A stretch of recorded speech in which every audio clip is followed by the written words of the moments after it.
Hi there, beautiful people. Welcome to Sholz TV. We're going to be making egusi soup today. So egusi, also known as melon seeds, is very popular in the West African culture. Now take a look at this bowl of egusi soup that I have here. It's very inviting, it's colorful, it's beautiful. It has a lot of assorted meat in it. But what's special about this recipe? This recipe, I show you how to cut down the fat in your egusi soup. So egusi on its own already has a high fat content. So I'm going to show you how to achieve a lower fat content in your egusi soup. I'm also going to show you how to intensify the flavors of your egusi soup using a variety of techniques, as well as adding a special vegetable in there to take the flavor to a whole nother level. I'm also going to show you how to get this kind of texture in your egusi soup, the popular lumpy texture, without any added calories to it. If this is your first time here, welcome, and don't forget to subscribe and join the community. Alright, so let's get cooking. First thing we're going to do is cook our meat. I'm going to be using a variety of meat here. I have some goat meat, some chicken. I also have some shaki, also known as tripe. You can use whatever you like. So go ahead and put that in a pot. I'm also going to add half a small yellow onion. Start building up our flavors. I'm going to use 3 seasoning cubes. If you're keeping away from MSG, you can use non-MSG seasoning cubes or my favorite, adobo. I'm also going to add 1 teaspoon of adobo seasoning and a little bit of salt. And then we're going to also add just a tad bit of some Cameroon pepper, another way to build flavor. If you guys have never used Cameroon pepper, you need to get with the program. That stuff is amazing. It's also known as yellow pepper. Add a little bit of water, mix all of that together, and then we're going to cook our meat.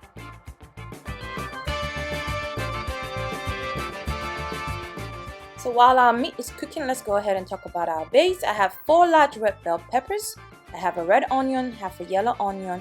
I also have about 10 to 12 or so dried chile d'arbol peppers. I think it's also shombo in Nigeria, but the dried version. I also have here 1 Anaheim Pepper. Y'all, when it comes to building flavors in your base, if you notice, I use a lot of peppers, especially the dry arbol peppers, and I also like to add something green bell peppers, Anaheim peppers, poblano, serrano. Those things add flavor to your cooking. So blend all of that together. We also have some ground egusi, and we have some dried fish and some stock fish to go with it, and also some pre-cooked Ponmo, also known as cow skin. Now our assorted meat is cooked and tender, not too tender but tender enough to eat.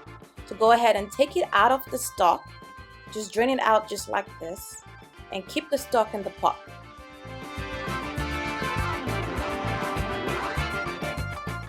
Now we're going to add our blended mix into the pot with the stock, the meat stock. Just put all of that together, mix it together,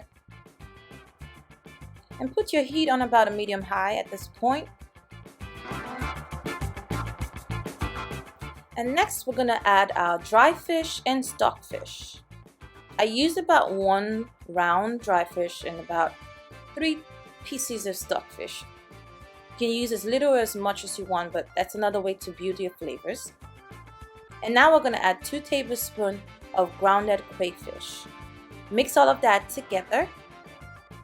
Cover it up and let that cook for about 15 minutes.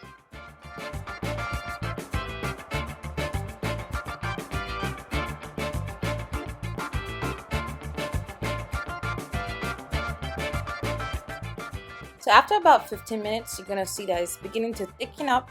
So just go ahead and add a little bit of water in there. And we're also going to add some iru locust bean. I'm using about 2 tablespoons. You can use a little more if you want, or a little less. You can also add ogiri if you want. So go ahead and taste it and adjust your seasoning. I added 2 more seasoning cubes and 1 teaspoon of adobo seasoning. Mix all of that together and cover it up for another maybe 5 minutes. While our egusi soup base is getting ready, we're going to go ahead and get our egusi ready. So I have here 1 cup of grounded egusi. You don't need more than a cup, y'all. Like I said, egusi is high in fat and it has some protein in there as well. So add about a quarter of a chopped yellow onion in there. And we're also going to add 1 cup of warm water. So mix all of that together. Just keep mixing until it looks just like this. So now we're just going to go ahead to season, add some adobo seasoning and some crayfish and mix all of that together. So why do I do this? Because I like to intensify my flavor, like I said. So this is another way to build flavor and just get your egusi soup tasty, real tasty. So our base looks like it's ready, so just go ahead and turn that around and check the consistency. If you feel like it's too thick, go ahead and add some more water. Taste it, make sure it's tasting good. We want it to be very tasty before you add your egusi soup. So it looks fine. I'm just gonna go ahead and add my egusi. So this is how you add it. So get a really small teaspoon and just dump lumps of your egusi base into your pot like this. So maybe it'll take a little bit of time, but it's worth it if you care about those lumpy texture at the end. If you don't have to do this, but this is the way I do it without adding egg or any other thing to get that form. Just put all of that in there. Do not turn it, just cover your pot. And after about 45 to 50 minutes, make sure it's a medium heat. Make sure it's not burning up. It's gonna look like this. So yeah, it doesn't look that good, right? Hey, you gotta trust the process. Now you can see it's really thick, so I'm just gonna add a little bit more water in there. And just keep turning around. Break all those lumps.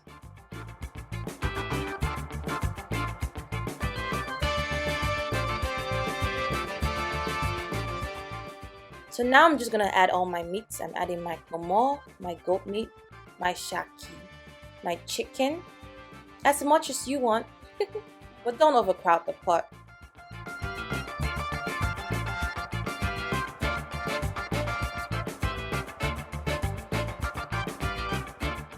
Mix all of that together.